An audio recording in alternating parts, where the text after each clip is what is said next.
Hello everyone, today I will show you how to share Instagram post to Snapchat story. Instagram doesn't have a built-in feature to directly share posts to Snapchat, but you can do it manually with a few simple steps.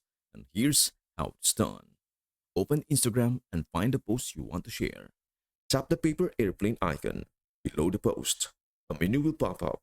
Select link or copy link. Open Snapchat. Take a snap or select one from your gallery. You can screenshot the post for photos or use a screen recording for videos.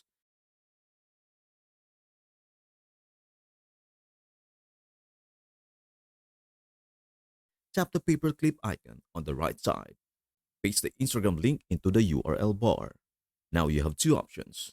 You can attach the post as a snap, like a floating sticker that you can resize and move, or you can send the link in a direct chat using the button below.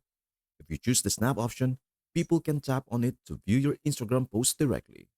Add any text, stickers, or effects like you normally do on Snapchat. Tap send to and either post it to my story or send it to specific friends.